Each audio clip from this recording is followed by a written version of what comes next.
All right, here we go. The mighty return of Michael Franzese back on Vlad TV. Welcome back. I'm back, Vlad. Here we back. go. Let's go. Well, the main reason I brought you back was because at one point you were locked up with the Menendez brothers. Yes. And at this point, it seems like they might actually get out of prison. So before we get into that part of the story, tell me exactly how you first met the Menendez brothers in jail. I was in federal custody and on a parole violation when the state of California, LA County, picked me up, and they were trying to indict me on basically the same case that I was doing my parole violation on. So they took me to LA County Jail, and they had me in lockdown there for 11 months while we negotiated the case. And I was on the same tier. I was on what they call death row, because everybody on that tier was facing life without parole or the death penalty, and then there was me on a parole violation. But anyway, they stuck me there. They were, whatever reason they did. And not my cellmate, but the guy next to me happened to be Lyle Menendez. And they were, I think it was 1993 when they were initially in their first trial. And Eric had been in the cell, the other cell opposite him. And he was there for about 2 months until they separated the brothers because there was an alleged escape attempt. Right. They found a note or something. I don't know. Yeah. Ridiculous. Nobody's escaping out of there. They just wanted to separate them. And so I spent the 11 months with Lyle. Okay. So what was the first meeting like with Lyle? Well, at first I didn't know who he was, when I got in there. And then obviously I heard about the case.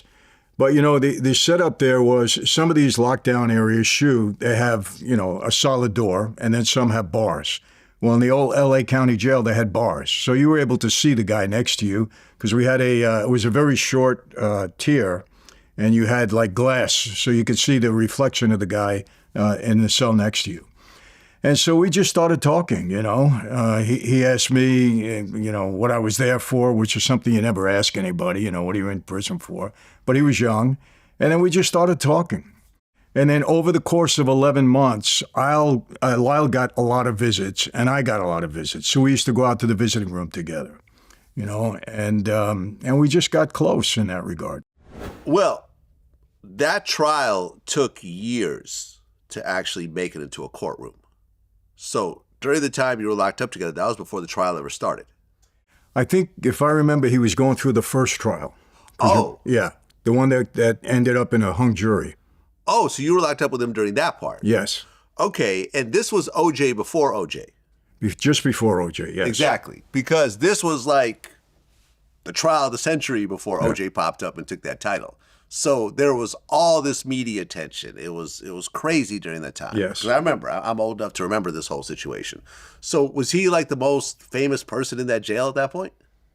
Well, when you're in there, you don't look at it that way. I mean, we're in lockdown, we're in a hole, so you don't see much of anything at that point. But as I started reading about the case and we started talking about it and the attorneys that were involved, it was huge at that time. Okay. And what was his personality like?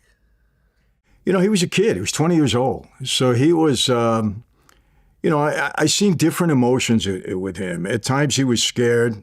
At other times he was kind of, I don't want to say belligerent, but more confident and cocky about the case, that they didn't really do anything wrong.